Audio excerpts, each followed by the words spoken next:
Guys, it's Amateur Casual Brian, and today we're gonna do another Iron Man video.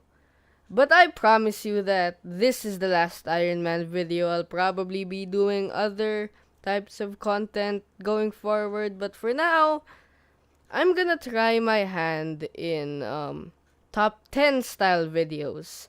And since, well, I'm a fan of Iron Man, and look, I know everyone has done Iron Man armor rankings, but I don't think anyone else has done Iron Legion rankings. Like, they ranked the armors from Iron Man 3. So, let's try it.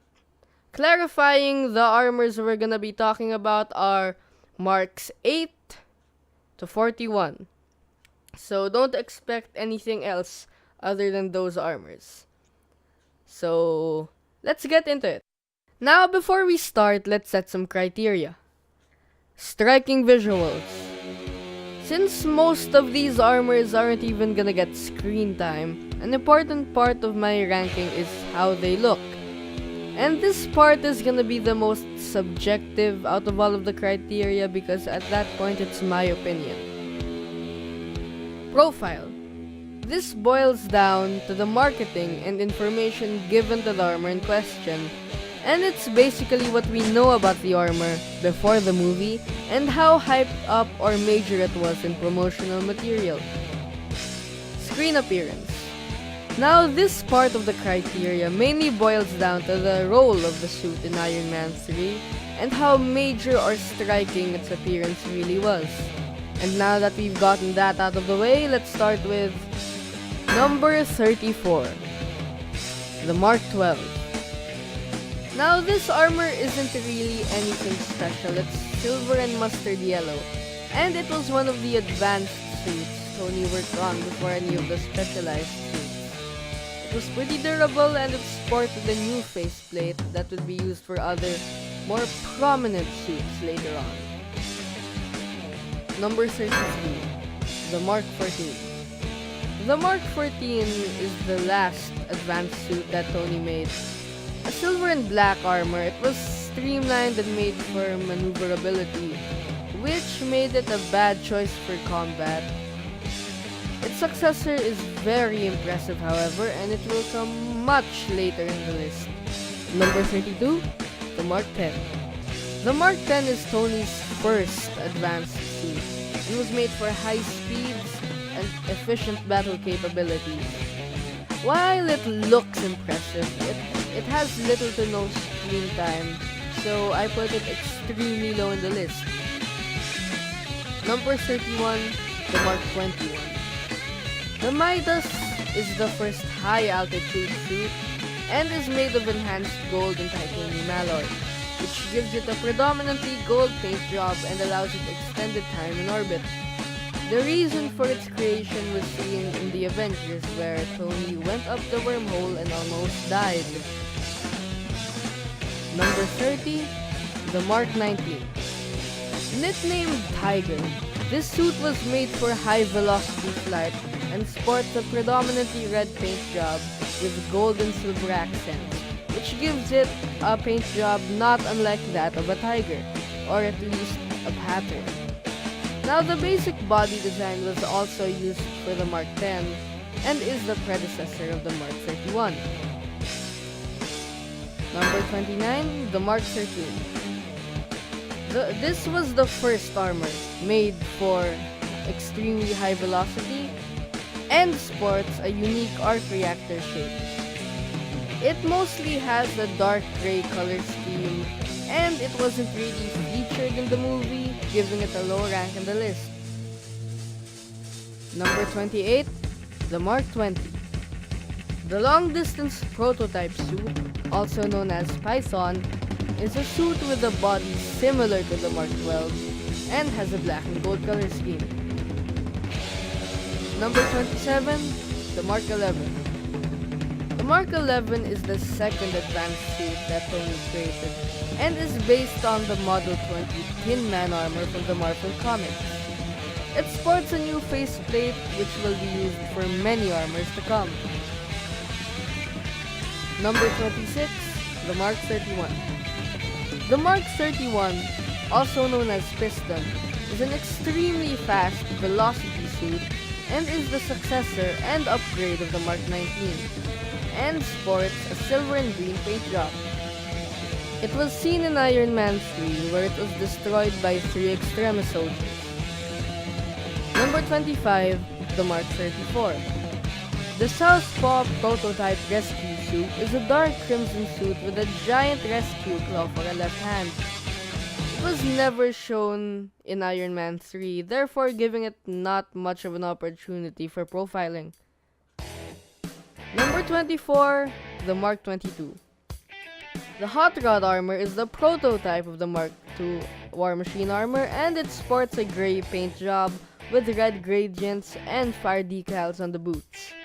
It was destroyed after it was pinned to a pillar by an Extremis soldier.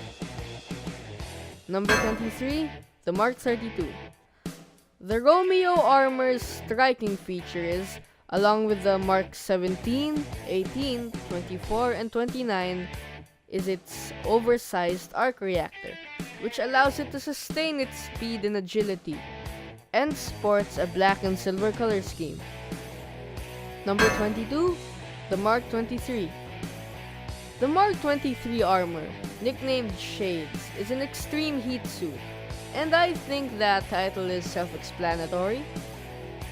It also has a unique camo paint job and has a body type that will be used in other armors, or specifically one other armor down the line. Number 21, the Mark 9. The Mark 9 is a slightly more advanced and refined version of the Mark 7 armor and sports a mostly red paint job with gold accents. Number 20, the Mark 29. The Fiddler armor is a construction specialized suit with a jackhammer arm to help clear debris and rubble. It also sports a mostly gray color scheme. Number 19, the Mark 18. The Casanova armor is similar to its predecessor in the fact that it has an oversized arc reactor. It also has a stealth ability wherein it can cloak itself.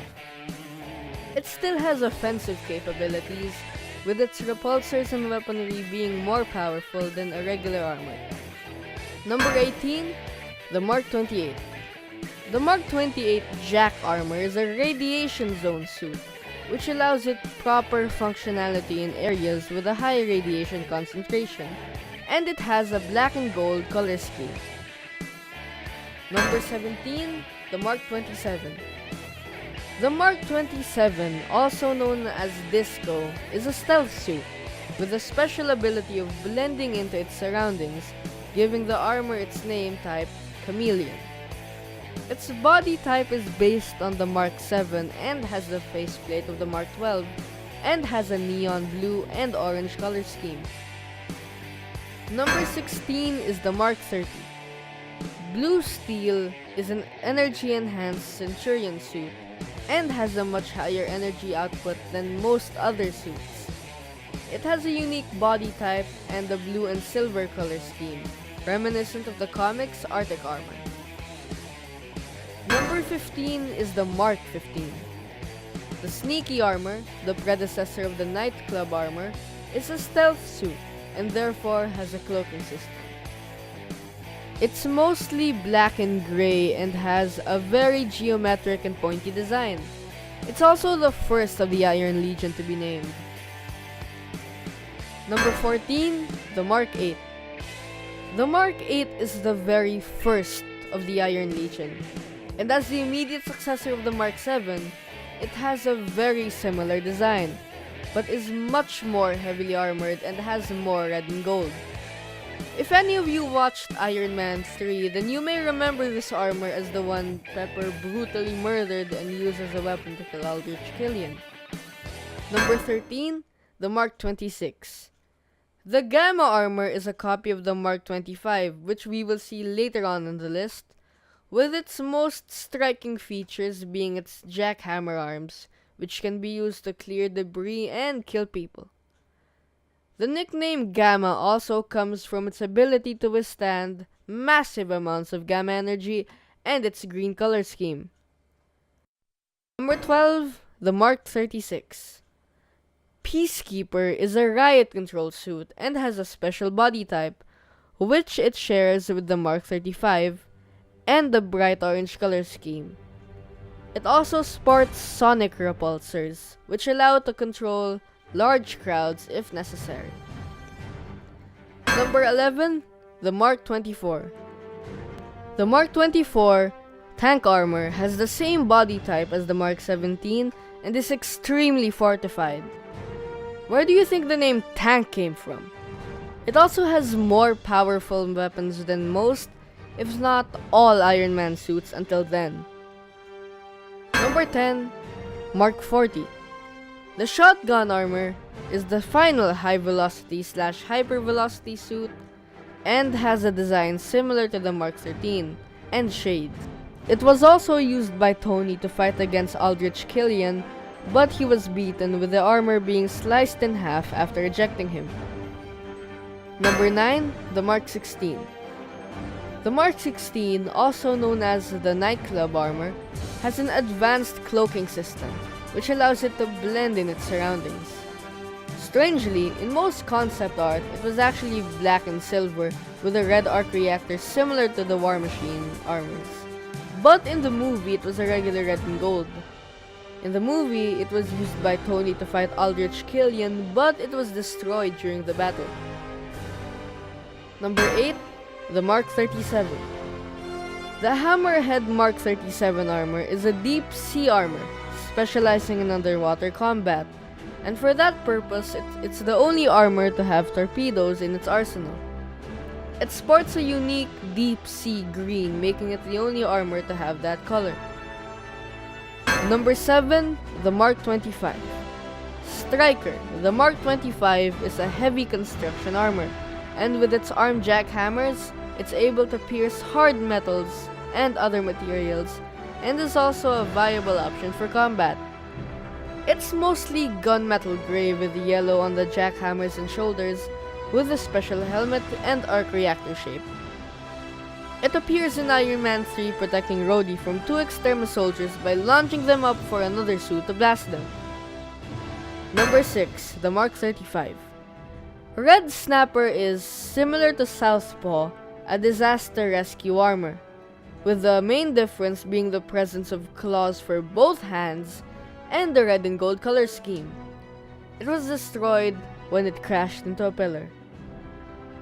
Number 5, the Mark 41. Mark 41 Bones is a literal bare bones armor, with the most of its internal mechanism showing. This is because it's a lightweight prehensile suit wherein it can separate into different segments for faster equipment. This was shown in an offensive standpoint in Iron Man 3, where it split apart in order to take out multiple Extremis soldiers. Number 4, the Mark 38. The Igor armor is a hulking brute, with a slouched appearance and stature. And the main feature of this armor is its spine lifter, which it used in the movie in order to stabilize an oil platform. Now starting here, all of these are basically interchangeable to me, as they're all basically my favorites. At this point, it's a mix of their roles in the movies, profile, and a little bit of their looks. Now at number 3, we have the Mark 39.